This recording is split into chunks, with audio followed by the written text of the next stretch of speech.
Shalom Bapak Ibu Saudara sekalian. Ya, saat ini saat terindah bagi kita untuk kita bisa bersama-sama memuji dan memuliakan nama Tuhan. Mari engkau yang merasa sudah disertai oleh Tuhan selama sepekan ini dan selama tahun-tahun hidup kita, saya ajak untuk saudara semua kita bersatu dalam doa. Haleluya, haleluya. Oh, syukur ya Bapa. Kami mengucap syukur atas segala kasih-Mu ya Bapa. Kami mengucap syukur atas segala anugerah-Mu, di mana kami masih bisa menjalankan seluruh aktivitas kami ya Bapa.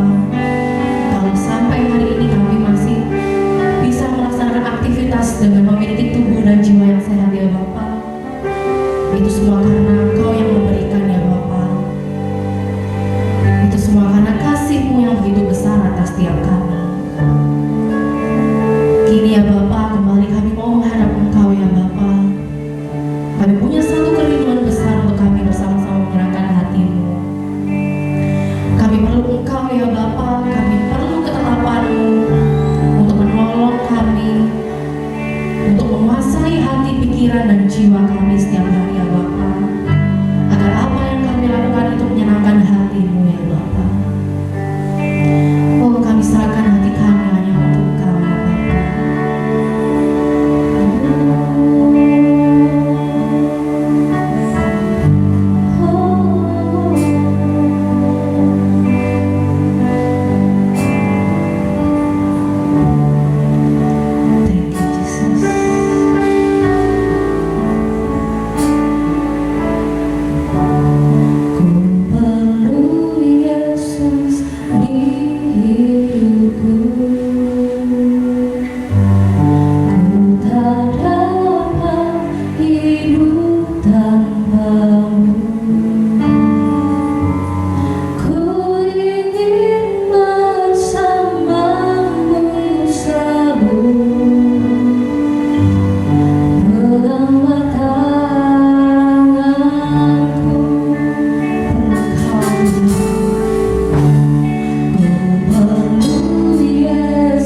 Kami bersyukur kepada-Mu Tuhan, pada malam hari ini kami merasakan betapa Engkau ada di tengah-tengah kami Tuhan.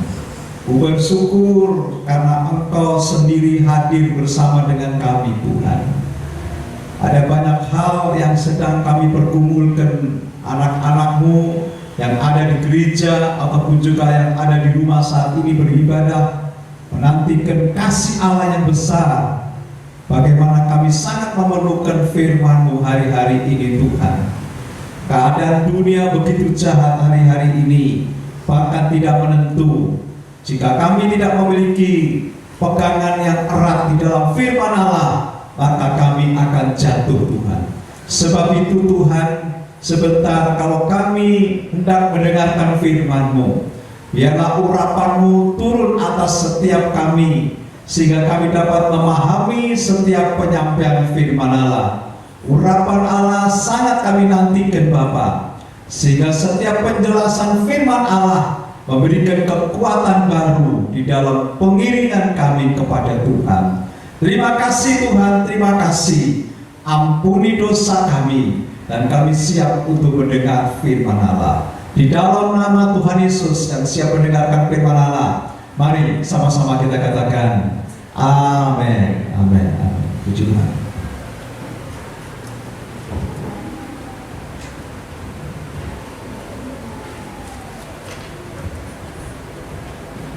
Haleluya. Selamat malam, selamat kita beribadah kepada Tuhan. Shalom. Puji Tuhan. Saudara, beberapa minggu ini kita masih mempelajari tentang buah roh, ya. 2 minggu yang lalu, ya, kita telah belajar tentang unsur yang ke-8 dari buah roh yang berjudul kelemah lembutan, saya. Kelemah lembutan yang kita pelajari beberapa minggu yang lalu ini memberikan satu pengertian yang luar biasa kepada kita, saya. Pada pertemuan yang lalu saya menjelaskan dengan sebuah ilustrasi tentang kelemah lembutan, ya. Saya ilustrasikan dengan seperti air. Air itu lembut, tetapi air ini memiliki kekuatan yang dahsyat, bisa menghancurkan. Ilustrasi yang kedua saya pakai adalah mengenai hewan yang sudah dijinakkan. Hewan itu kuda.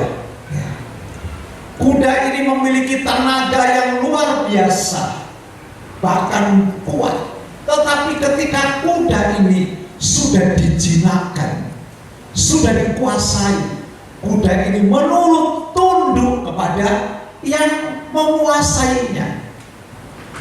Berarti kelemah lembutan ini bukan bicara kelemahan, tapi bicara sesungguhnya di dalam ketundukan ada sebuah kekuatan yang dimilikinya, seperti Musa.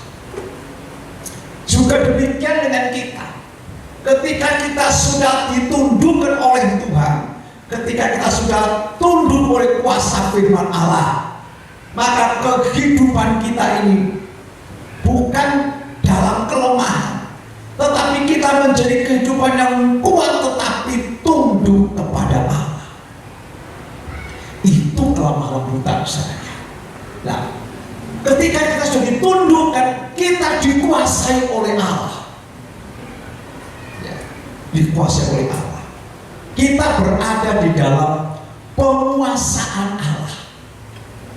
Nah, malam ini kita akan belajar tentang sebuah unsur yang terakhir dari buah roh, itu bicara tentang penguasaan diri.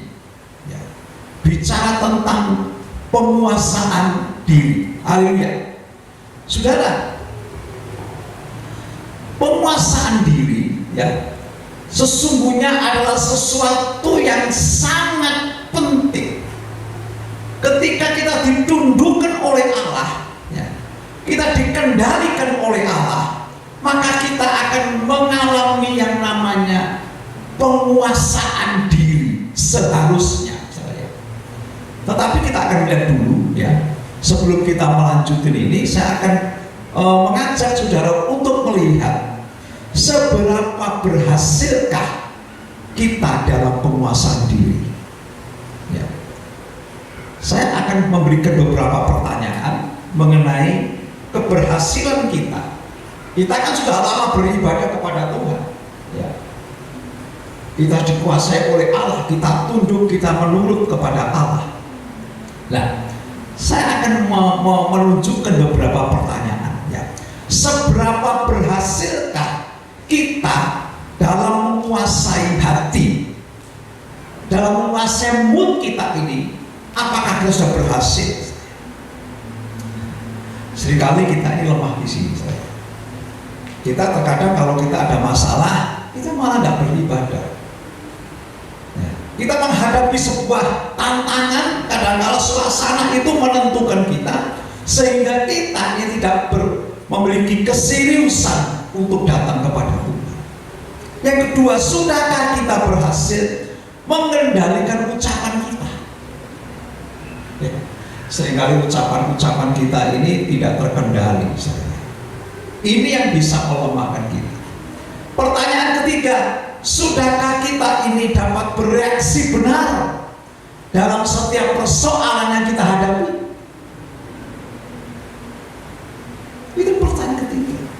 Mampukah kita setia untuk kita mematuhi jadwal-jadwal kita? Ini pertanyaan-pertanyaan saya.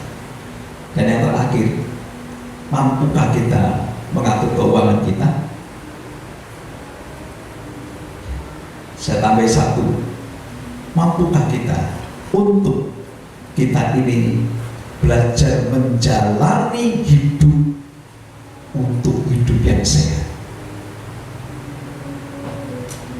Terkadang kita tidak mampu untuk menahan makan. Kalau dalam pesta itu namanya makanan disajikan, makan seenaknya sendiri. Bukan cuma itu. Terkadang kalau kita sudah kelelahan, ya mestinya bangun pagi, kita tidak bangun pagi, tidak tertib soal bangun pagi, tidak tertib banyak. Dari pertanyaan-pertanyaan yang saya angkat ini, kalau kita bisa melihat secara jujur, kita mengatakan bahwa sesungguhnya kita tidak ada yang memiliki nilai 100 lah untuk sebuah keberhasilan penguasaan diri. Paling banter 60 sampai 70. Nah, ini memberikan sebuah tanda kepada kita bahwa lewat ukuran ini, indikasi ini, penguasaan diri kita ini masih perlu untuk kita tingkatkan terus. Itulah sebabnya Allah perlu mengajarkan kita untuk belajar menguasai diri. Ya, ini adalah sebuah cara yang Allah tunjukkan kepada kita. Sebab kalau kita bisa menguasai diri, sungguh ini sebuah kekuatan yang luar biasa. Ya, saudara, setiap hari kita ini selalu bergumul dengan namanya penguasaan diri. Memang penguasaan diri ini, mengendalikan diri ini adalah tantangan hidup yang paling besar di dalam hidup kita. Dan saya katakan setiap hari, mulai dari perkara yang paling kecil sampai perkara yang paling besar, ini membutuhkan penguasaan diri. Kalau kita tidak bisa menguasai diri, jangankan perkara besar, perkara kecil pun kita tidak akan dapat melakukan. Ini saja. Jadi penguasaan diri ini adalah sesuatu yang paling penting. Sekarang penguasaan diri tidak hanya di tempat yang khusus, dimanapun kita perlu penguasaan diri. Ya. Kita sedang berjalan di jalan raya, perlu penguasaan diri. Ketika kita duduk, perlu penguasaan ketika kita makan, ketika kita bicara, ketika kita saat punya duit, kita saat kita tidak punya duit, perlu penguasaan diri. Apapun yang kita kerjakan, dari yang terbesar sampai yang terkecil, itu perlu yang namanya penguasaan diri. Dan kita dikatakan tidak murni dapat menguasai diri 100%, seperti supe yang saya jelaskan tadi. Ini, saudara, penguasaan diri ini sangat penting. Ya, bahkan dikatakan gagal tidaknya hidup kita ini tergantung dari penguasaan diri. Kalau orang sedang berdagang, ketika orang ini tawar menawar, kalau tidak ada penguasaan diri, ngamuk saudara. Pastinya untung besar sudah di tangan bereset. Ya, kita sedang mengadakan satu relasi hubungan, tetapi salah ngomong, tidak menguasai diri, maka itu buyar semuanya. Penting ini penguasaan diri. Seorang pelatih olahraga yang sangat terkenal, ya, di USA, di Amerika, basket bola bertahan. Dia katakan, jika tim saya ini tidak memenuhi, bisa menguasai diri, maka gagal, pasti gagal. Kenapa? Seorang olahragawan ini perlu banyak hal yang harus dilakukan secara konsisten. Baik bangun paginya, ya kan, makannya, lalu jam-jam latihannya, lalu pemahaman-pemahaman, pikiran-pikiran yang dipikir itu tidak kemana-mana, harus fokus untuk sebuah tugas yang akan dilaksanakan pertandingan itu. Setiap hari harus memfokuskan diri. Nah, saudara, kalau kita tidak menguasai ini, sungguh kita akan mengalami banyak kesukaran, bahkan gagal. Raja Salomo sendiri juga menjelaskan itu kepada kita lewat Amsal pasal yang ke-25. Kita akan membacanya. Amsal Soleman pasal 25. Kita akan membacanya ayat yang ke-28. Amsal 25 ayat yang ke-28 berbunyi demikian. Orang yang tidak dapat mengendalikan diri adalah seperti kota yang roboh temboknya. Jadi pengendalian diri sangat penting. Bahkan sebaliknya, kalau ia ini dikatakan berhasil, itu karena ada penguasaan diri. Amsal 16 ayat 37 mengatakan orang yang menguasai diri melebihi orang yang merebut kota. Jadi penguasaan diri ini sungguh penting. Ya. Saudara, saya akan ajak saudara untuk membaca 1 Korintus pasal 9 ayat 23 sampai 27. Ya. Ini peristiwa yang dialami oleh Rasul Paulus berkenaan dengan penguasaan diri. 1 Korintus pasal 9 ayat 23 sampai ayat 27. Demikian. Segala sesuatu ini aku lakukan karena Injil, supaya aku mendapat bagian di dalamnya. Tidak tahukah kamu bahwa dalam gelanggang pertandingan semua peserta turut berlari, tetapi bahwa hanya satu orang saja yang mendapat hadiah? Karena itu larilah begitu rupa sehingga kamu memperolehnya. 25. Tiap-tiap orang yang turut mengambil bagian dalam pertandingan menguasai dirinya dalam segala hal. Mereka berbuat demikian untuk memperoleh mahkota yang fana, tetapi kita untuk memperoleh mahkota yang abadi. 26. Karena itu aku tidak berlari tanpa tujuan. Aku bukan petinju sembarangan saja memukul, tapi aku melatih tubuhku, menguasainya seluruhnya supaya sesudah memberitakan Injil kepada orang lain, jangan aku ditolak. Saudara, ini adalah hal yang dihadapi oleh Rasul Paulus tentang penguasaan diri. Dalam bahasa Yunani, penguasaan diri itu disebutkan namanya enkrateria. Ya, en itu dalam, nah, krateria ini artinya mengendalikan. Ya. Jadi enkrateria atau namanya penguasaan diri mengendalikan sesuatu yang dari dalam. Ya, apa yang dimaksudkan Rasul Paulus dengan pengendalian dari dalam? Ya, pengendalian diri adalah mentaati sesuatu yang tidak boleh. Kita tidak boleh makan pedas, kita tidak boleh makan manis, kita turuti itu. Kita tidak boleh tidak boleh jalan, tidak pakai masker hari-hari ini. Itu setiap persekutuan harus pakai cuci tangan dan sebagainya. Turuti. Ini mengendalikan diri. Kita tidak boleh nerabas itu lampu merah. Kita taati. Ini adalah namanya pengendalian diri. Pengendalian diri bukan cuma ketika mendengar kata orang memerintah itu, tapi pengendali itu sudah ada dalam diri kita ini. Meskipun orang tidak berkata, tetapi kita secara sadar mengatakan, oh ini memang masanya pandemi, saya harus pakai masker. Tidak nunggu ditilang, saya.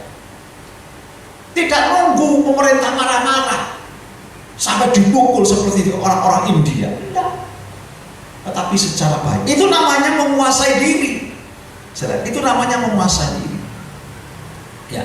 Tetapi ya, Rasul Paulus ini ada sesuatu perbedaan. Kalau tadi yang namanya menguasai diri itu adalah mentaati sesuatu yang tidak boleh. Wajar misalnya. Kalau tidak boleh ya jangan diterabas lah. Itu namanya menguasai diri. Tapi Paulus ini bergerak lebih jauh. Artinya apa? Meskipun itu boleh, ya tapi kalau tidak boleh dituruti. Tapi yang ini boleh. Ya. Meskipun itu boleh, meskipun itu hukum tidak melarang, meskipun itu didukung oleh peraturan, ya. Meskipun itu tidak melanggar norma, meskipun itu haknya, tetapi demi sesuatu yang lainnya lebih utama, maka Paulus berkata tidak untuk yang boleh. Ini kan luar biasa. Kalau yang tidak boleh, ya memang tidak boleh kita nuruti. Tetapi Paulus untuk yang boleh, karena ada sesuatu yang utama, ada sesuatu yang dituju oleh Paulus, maka yang boleh itu Paulus katakan tidak, aku tidak mengambilnya, aku tidak melakukannya. Itu sebuah tindakan penguasaan diri yang lebih dari Rasul Paulus. Haleluya. Jadi di sini bukan hanya berkata tidak untuk yang tidak boleh, tetapi kita bebas untuk mengatakan tidak untuk yang boleh. Ceritanya begini, Rasul Paulus ini adalah pendiri pelayan jemaat di Korintus. Satu jemaat yang luar biasa, itu jemaat yang cukup karena itu kota metropolitan saya. Ya. Paulus ini berhak menerima tunjangan dari jemaat di Korintus. Paulus berhak untuk mengambil itu dari sisi finansial untuk menerima upah dari pelayanannya. Ya. Ia boleh mengambilnya. Ya. Tapi untuk kasus ini Paulus berkata, aku tidak mengambilnya. Ini untuk kasus ini di Korintus ini Paulus tidak mengambil. Kenapa? Sebab jemaat di Korintus itu sedang beredar sebuah isu. Isu ini sedang beredar di kalangan orang-orang jemaat di Yesus, mengatakan kalau Paulus ini rasul palsu. Siapakah Paulus itu? Kalau namanya rasul, seharusnya Paulus pernah bertemu dengan Yesus. Tapi Paulus tidak pernah bertemu dengan Yesus. Tetapi Paulus pernah mengatakan, saya bertemu dengan Yesus, berjumpa ketika saya perjalanan di Damsyik. Loh, itu kan katanya Paulus. Ya benar, ya Paulus semua sekedar ngomong. Gimana, itu kan palsu. Nah, itu sedang beredar di Korintus. Jadi ini, berita ini ya adalah sebuah berita yang beredar yang meragukan keberadaan Paulus sebagai rasul Tuhan. Nah, ini gosip ini menyebar kemana-mana. Nah, ternyata gosip ini adalah berasal, yang menyebarkan ini adalah para penginjil keliling. Kalau kita membaca di apa itu, di Perjanjian Baru, kita jelas mengatakan para penginjil keliling inilah yang menyebarkan gosip ini. Karena pada waktu itu banyak orang keliling dalam pelayanan dan mampir di Korintus, dan Korintus ini merupakan tempat yang cukup, jemaatnya cukup. Lalu orang-orang ini melihat ini, kok enak Paulus sih menguasai Korintus. Lalu mereka iri hati dan menyebarkan isu-isu merusak nama Rasul Paulus. Saudara, sehingga orang-orang yang mendengar itu melihat Paulus ini adalah rasul yang tak benar ya. Satu hari saya menerima WA. Di WA itu ada sepasang suami istri. Rumahnya baru dan rumahnya besar, menghadap ke kampung. Kaca kelihatan, kalau orang jemur pakaian kelihatan. Satu hari ketika suami istri duduk di dekat jendela, istrinya ngomong, "Pak, lihat ini, tetangga kita ini kalau cuci-cuci gak bersih ya, bahasa Jawa ini sih ngetel, gula ngetel, gak bersih Pak." Mereka mungkin gak ngerti caranya cuci-cuci yang bersih itu, gak ngerti, gak seperti kita. Suaminya diam saja. Satu hari, beberapa hari berikutnya, lalu istrinya juga duduk di situ, juga ada suaminya, mungkin minum kopi gitu ya. Lalu dia lihat di jendela, sudah bersih. Dia bilang, ternyata tetangga kita ini sudah ngerti caranya nyuci, makanya bajunya kelihatan cerah, bersih-bersih gitu.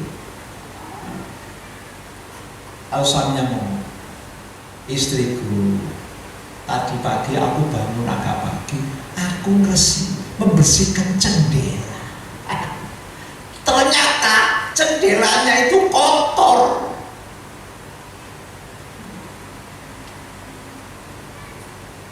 Melihat keluar, padahal bersih, tapi karena jendelanya kotor, yang kelihatan kotor." Apa hubungannya dengan Paulus? Paulus ini sebenarnya tidak seperti yang dipikirkan oleh penginjil keliling yang mengada-ngada. Dia mencari kelemahan Paulus, dia berusaha untuk memprovokasi karena dia iri Paulus itu kok enak. Pelayanan di Korintus itu gue diteles. Ini.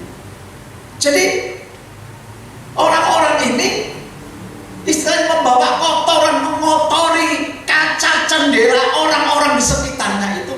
Ketika dia melihat Paulus, Paulus memang Paulus itu suka duit, apa sebagainya, kan begitu.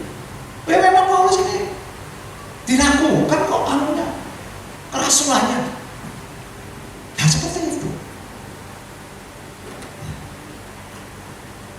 Kaca jendela mereka ini ditaburi oleh sesuatu yang tidak benar, oleh penginjil-penginjil keliling.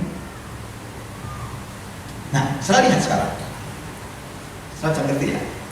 Jadi ketika keaslian Paulus sebagai hamba Tuhan digugat di depan jemaatnya, ya, yang didirikan di kasih itu, maka Paulus mempertahankan diri. Karena ulah mereka ini, jemaat itu menilai Paulus ini sebagai rasul yang perlu diragukan. Maka Paulus ini yang tahu benar-benar hidupnya jati dirinya sendiri sebagai rasul Tuhan yang secara langsung bertemu dengan Yesus, bukan cuma rekayasa dengan perkataan-perkataan cerita, enggak. Maka Paulus berusaha mempertahankan diri. Dengan cara bagaimana? Dengan cara kalau tadi seharusnya dia menerima hak itu sebagai pelayan yang mendirikan jemaat itu, harusnya dia menerima finansial. Tapi Paulus tidak mau menerima sepeser pun dari jemaat di Korintus. Ini dia tidak mengambil haknya, meskipun itu dia sudah bekerja keras. Bahkan dengan begitu dia ini cukup berat. Karena dia harus menjadi seorang tukang pembuat kemah untuk menghidupi dirinya. Mestinya kan dia hidup jemaat Korintus, jemaat Filipi dan sebagainya. Tapi karena ulah para penginjil keliling ini, dia tidak ambil. Karena apa? Karena dia ingin menunjukkan bahwa dia ini hamba Tuhan, benar dia rasul Kristus. Maka dia tidak mengambil itu. Dia berusaha membuat kemah bersama temannya, satu orang juga penjual kemah, namanya Aquila dan Priscilla. Ini, saudara, bukan cuma itu saja. Untuk pelayanannya ia dibantu oleh jemaat di Filipi. Ya, sebenarnya Paulus punya hak untuk mengambilnya, tetapi karena penguasaan diri, bahkan seharusnya ia ini boleh mengambil, tapi ia tidak mengambilnya. Inilah yang disebut enkrateria, dalam bahasa Yunani itu penguasaan diri. Bukan sekedar yang tidak boleh, tetapi lebih lagi yang boleh pun, kalau itu menjadi sesuatu yang utama menurut Paulus, seperti orang-orang di Korintus katakan, maka dia tidak mengambil. Pertanyaannya, mengapa Paulus menerapkan pernyataan mengenai penguasaan diri seperti model itu? Ya, karena Paulus ini ingin motivasinya tetap murni. Paulus ingin supaya nuraninya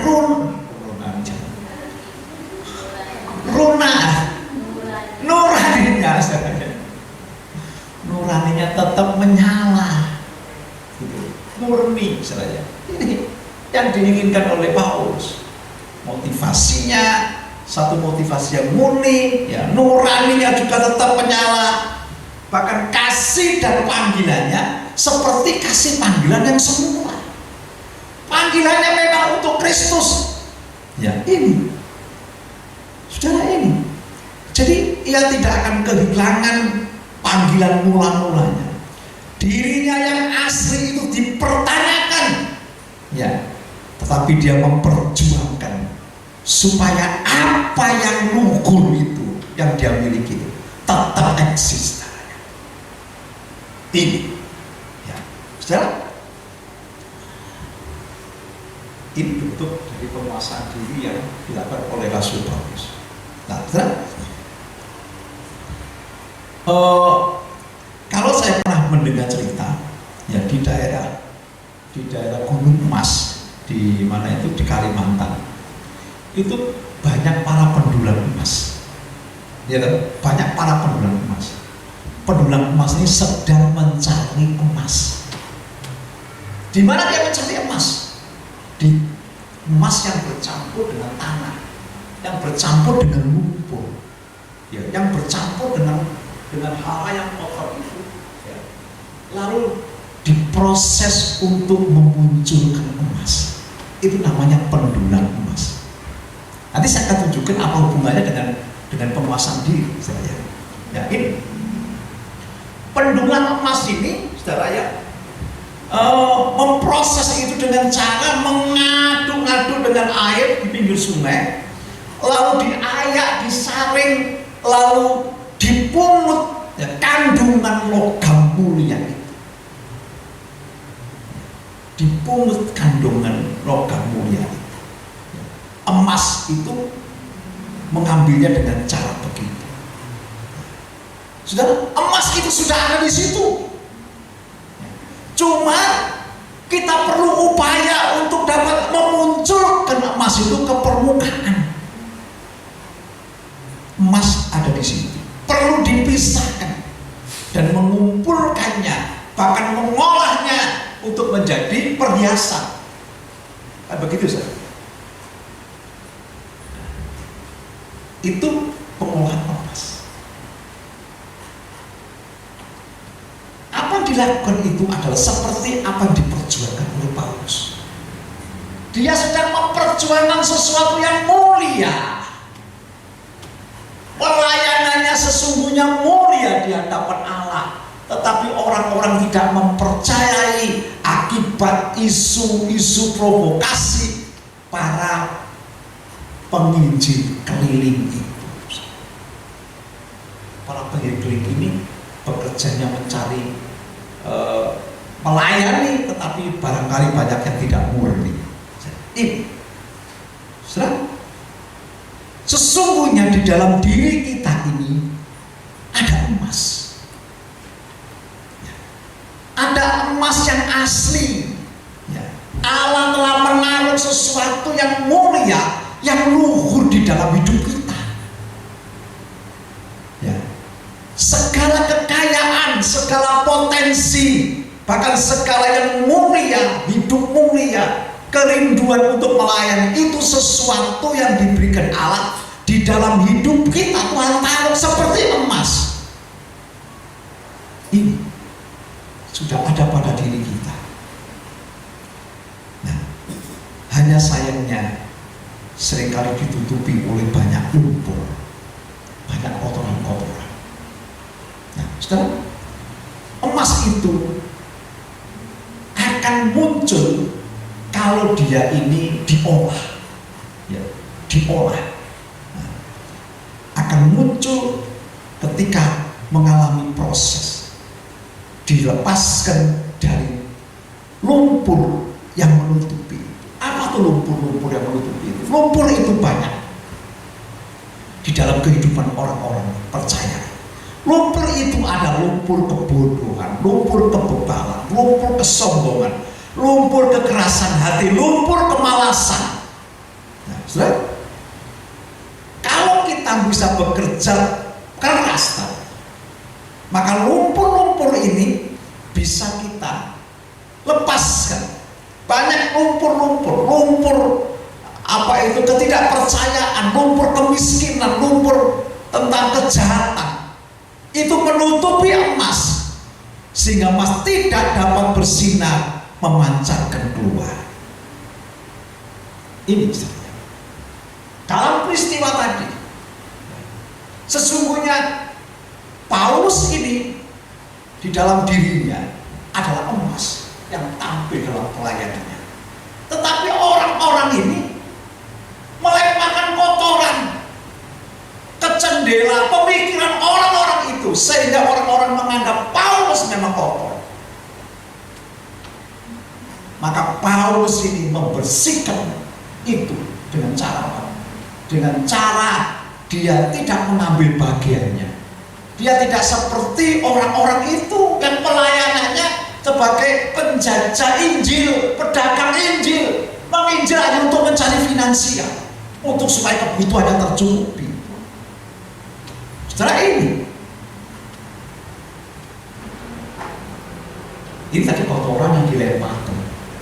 Tetapi jika kotoran itu seringkali kotoran-kotoran kebodohan dan sebagainya, itu memang menutupi sesuatu yang mulia yang Tuhan taruh di dalam hidup kita. dibersihkan, saudara. Harus dibersihkan kalau ingin supaya muncul yang namanya sesuatu yang mulia. Supaya emas yang ada dalam hidup kita ini muncul, ada tugas untuk menyaring, untuk mengolah lumpur itu sehingga hidup kita ini menjadi murni, tampak luar biasa. Sebenarnya yang penting hidup kita ini adalah tujuannya. Ya. Yang penting kita memiliki tujuan. Ya. Kalau kita memang rindu untuk kita mengalami proses, maka kita akan, ketika mendengar firman Allah ini, kita diberi satu motivasi untuk melaksanakan itu. Seorang yang memiliki bakat musik, kalau ia tidak pernah belajar musik, kalau ia tidak menghargai musik, bahkan tidak pernah latihan musik, ya, tidak pernah serius dengan musik, maka musik talenta yang diberikan itu tetap emas yang berada dalam, tidak akan tampil. Demikian juga kita. Ini haleluya, haleluya. Tuhan sesungguhnya sudah menaruh emas yang luar biasa, cuma belum teraktualisasi. Talenta itu belum terasah, insting itu belum tajam. Ya. Bahkan pikiran-pikiran kita yang muncul bukan pikiran yang bagus, ya, kadang pikiran-pikiran yang negatif. Kemurnian hati kita terkadang tidak terjaga, itu diliputi oleh lumpur. Ya. Maka Tuhan rindu untuk supaya kita ini mengalami pemurnian. Ya. Haleluya. Itu semua diperlukan kerja keras. Harus dibarengi dengan penguasaan diri. Sebab keberhasilan tidak lepas dari penguasaan diri. Jangan pernah menyerah. Jangan mau dikelabui oleh kebodohan. Kita harus belajar terus untuk memahami kerinduan Tuhan. Awasilah pergaulan kita. Bahkan dalam pergaulan kita sehari-hari, kita harus lebih berhati-hati.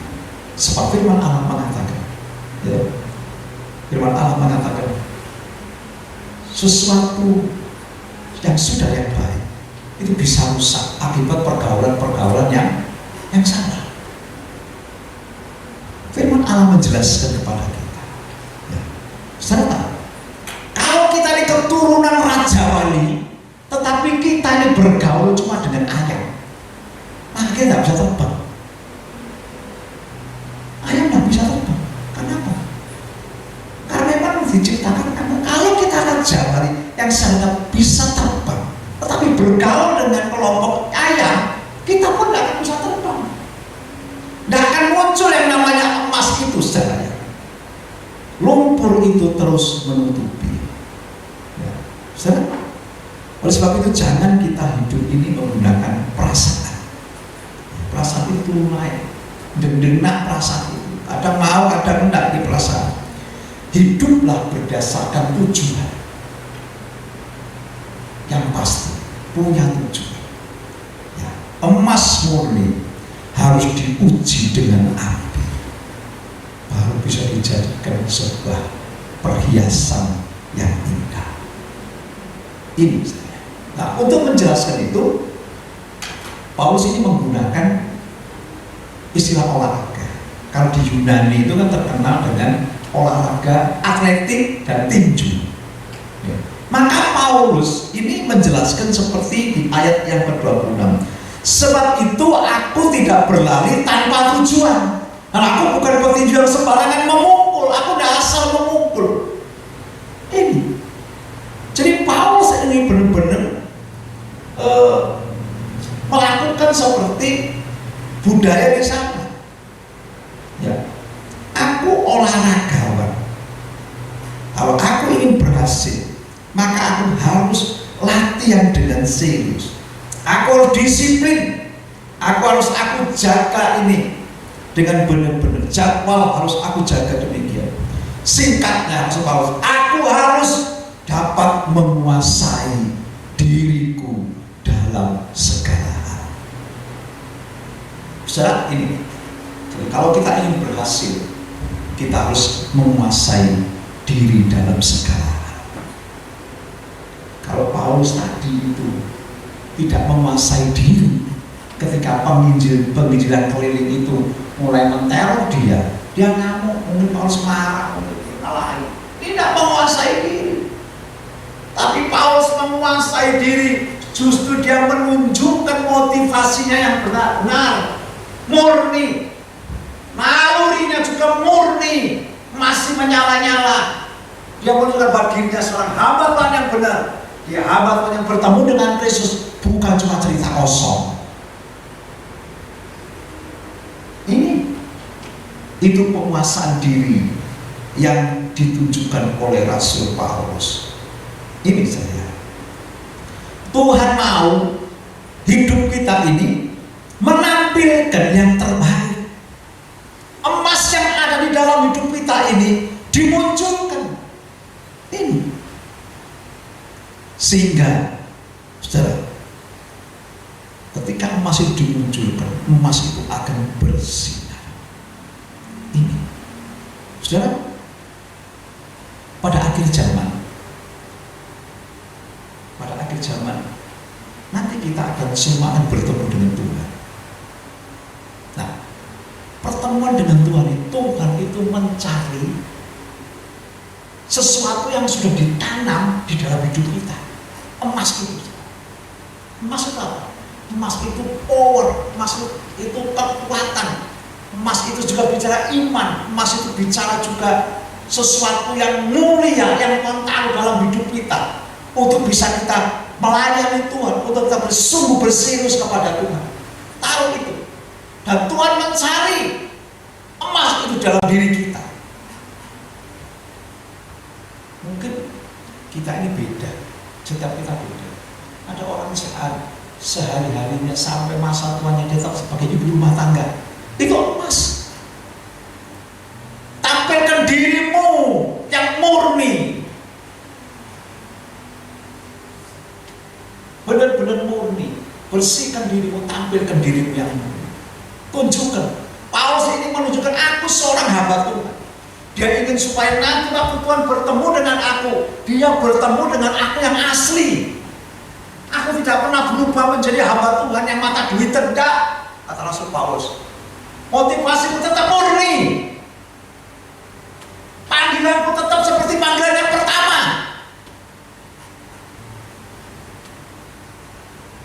Ketika dia bertemu dengan Tuhan di akhir zaman, dia ingin supaya Tuhan mendapati dia yang Tuhan tanam kemurnian. Sekarang kita seringkali tidak sadar, kita hidup seenak sendiri, tapi sesungguhnya Tuhan sedang merindukan kita untuk menguasai diri, supaya yang mulia, yang emas itu ditampilkan sekarang dalam kehidupan sehari-hari. Kita tampilkan supaya Allah melihat, inilah ciri khas saya. Setiap orang diberikan ciri khas oleh Tuhan.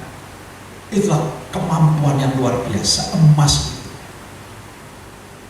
Apapun yang saya miliki, mungkin saya ibu rumah tangga, mungkin saya pekerja biasa, mungkin kau pelayan Tuhan, mungkin kau pendeta, mungkin kau juga guru, mungkin kau macam-macam.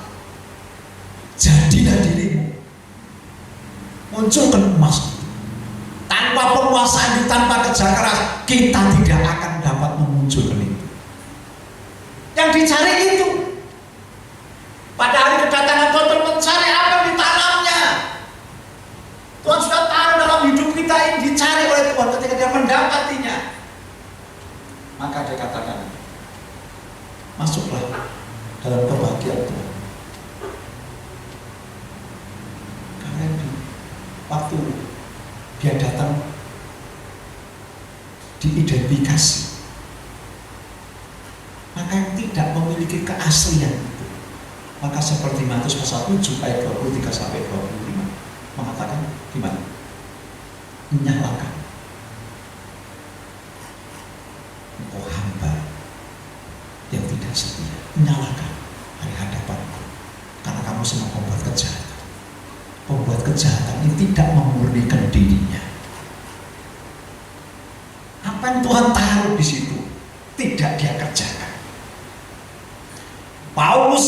mencoba, aku melatih tubuhku, mengolahnya, menguasainya. Itu di ayat 27. Tetapi aku melatih tubuhku dan menguasainya seluruhnya, supaya sesudah memberitakan Injil kepada orang lain, jangan aku ditolak. Itulah sebabnya Paulus mempertahankan keasliannya. Ya, aku ini hamba Tuhan. Aku bukan penginjil cari duit. Aku bukan hamba Tuhan yang cari uang. Ya. Nah, ini yang sungguh sedang diperjuangkan Rasul Paulus. Kita pun juga harus terus berjuang seperti itu untuk memunculkan emas yang ada di dalam diri kita. Tanpa kerja keras, tanpa penguasaan diri, kita akan gagal. Sebab apapun yang kita kerjakan itu bersentuhan dengan penguasaan diri. Dengan menguasai diri, kita sadar akan tugas-tugas yang diberikan Allah. Dengan menguasai diri, kita sadar bahwa itu adalah yang menjadi kehidupan Tuhan. Aku harus berjuang. Aku harus menggunakan tujuan. Hidup harus punya tujuan. Jangan cuma perasaan. Nah, kalau terjadi, sungguh kita akan mengerti betapa pentingnya penguasaan diri. Itulah sebabnya mengapa Tuhan sebelum dia meninggalkan para muridnya, dia berikan Roh Kudusnya. Di situ, kalau kita ada Roh Kudus, maka buah Roh itu yang mengandung 9 unsur. Dan kalau kita bisa menguasai unsur-unsur itu, sesungguhnya kita sedang dibawa untuk tidak salah dalam melangkah. Seperti apa yang diinginkan Tuhan dinyatakan. Kenapa? Karena kita mengerti. Memang kita tidak mampu, kita memang orang yang lemah, manusia lemah seperti domba yang lemah. Tetapi dengan turunnya Roh Kudus yang memberikan kekuatan memimpin kita, sehingga kita bisa memiliki unsur-unsur karakter ilahi yang akan memampukan kita untuk menampilkan keaslian kita, kemurnian kita. Itu yang dirindukan Tuhan. Saya sangat rindu untuk setiap Jumat yang mendengar firman Allah ini boleh mengerti. Tidak seremeh apa yang kita bayangkan tentang penguasaan diri ini. Penguasaan diri diberikan Allah kepada kita mempunyai satu tujuan, untuk kemuliaannya. Orang yang menguasai diri ini orang yang telah dikuasai oleh Tuhan. Dia bukan orang yang lemah, tapi sesungguhnya orang yang kuat, tetapi orang yang tunduk kepada Tuhan. Biarlah Tuhan memberkati apa yang dapat kita terima pada malam ini. Saya mengundang PR dan pemain musik untuk kita angkat satu pujian untuk kita selesaikan ibadah kita.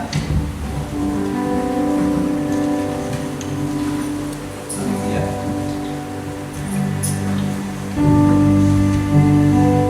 Aku datang dan ku bersujud di hadapanmu, ku rasakan indah hadiratmu.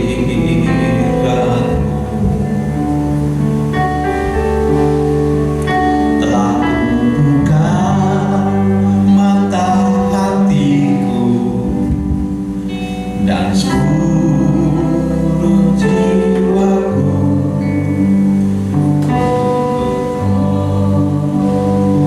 nikmati firman-Mu,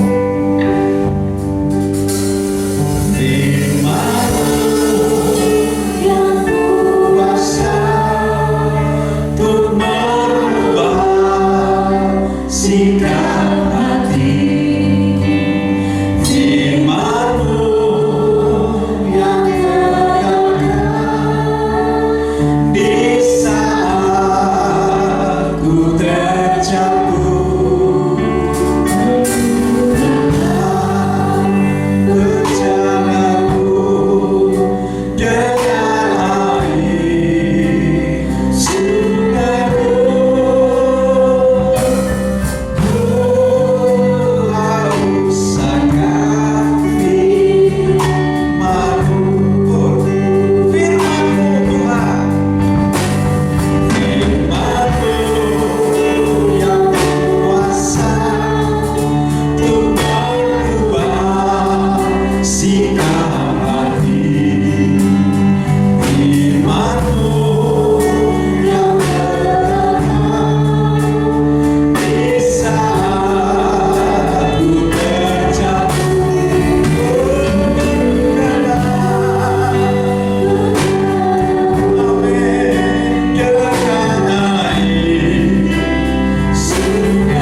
firman-Mu Tuhan. Sungguh Tuhan, penguasaan diri ini sesungguhnya sesuatu yang harus ada dalam setiap hidup kami. Harus ada dalam setiap gerak dan langkah kami dimanapun kami berada.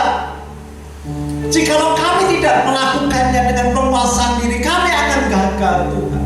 Apapun yang kita kerjakan, apapun yang kita lakukan, Tuhan rindu untuk kita memiliki itu.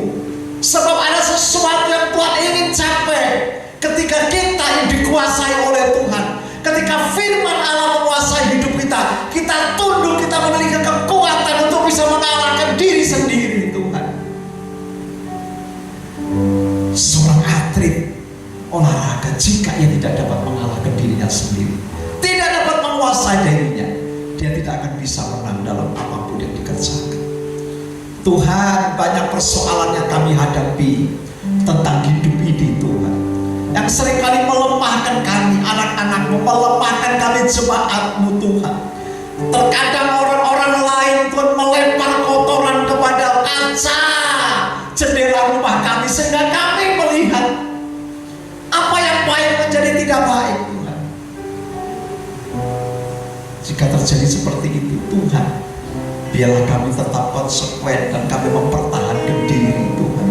Bahkan jika memang benar kami ini Tuhan, memang kehidupan kami belum menampilkan emas, kotoran itu masih ada, biarlah Kau berikan kekuatan kepada kami untuk kami mulai Tuhan diberikan kekuatan, bahkan penguasaan diri untuk belajar membersihkan kotoran, supaya yang tampil itu sesuatu yang luar biasa yang Tuhan ingin kami lihat. Engkau ingin melihatnya waktu kedatangan kami berdua, sehingga Kau mendapati kami orang-orang yang serius dan sungguh-sungguh. Jika hari-hari ini kami belum mendapati itu Tuhan, ubah kehidupan kami setelah kami mengerti betapa pentingnya penguasaan diri ini dalam hidup kami. Berkati jemaat yang ada di rumah dengan persoalan yang ada, bahkan dengan kehidupan yang hari-hari ini perlu untuk kami mengerjakannya Tuhan.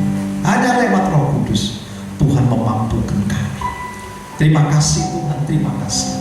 Banyak hal yang diperkumpulkan oleh anak-anak-Mu, oleh gereja, tetapi kami percaya dengan kekuatan Roh Kudus, dengan penguasaan diri, Tuhan akan menolong kami.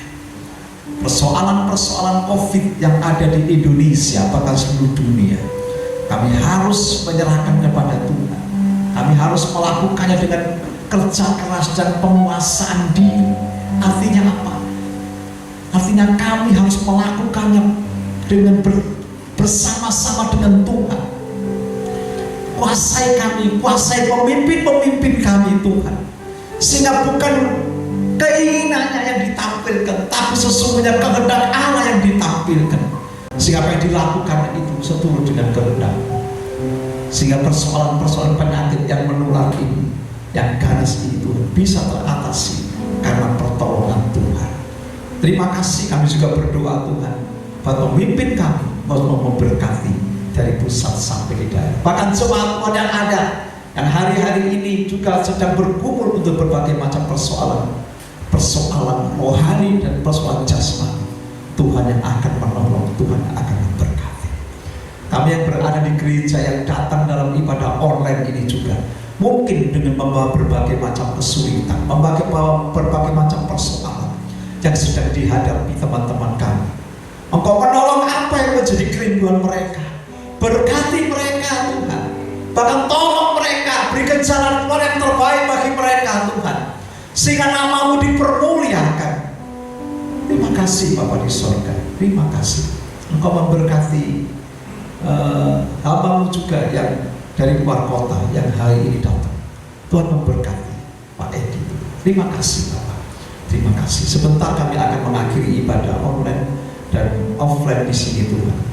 Kiranya berkat-Mu turun atas kehidupan kita. Mari kita bangkit berdiri dan mari kita mengangkat tangan kita. Haleluya, haleluya.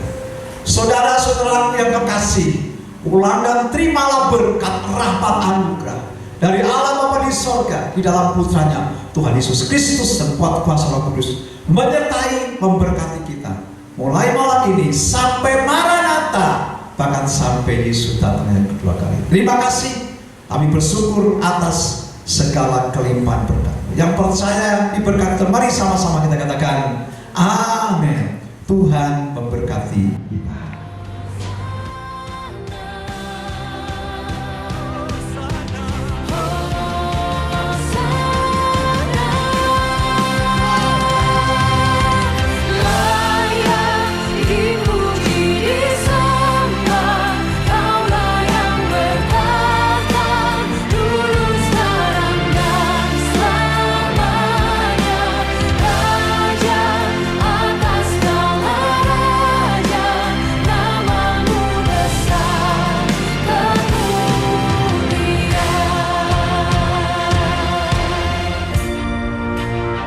Sebab tidak ada nama lain selain nama Yesus yang kepadanya setiap lutut akan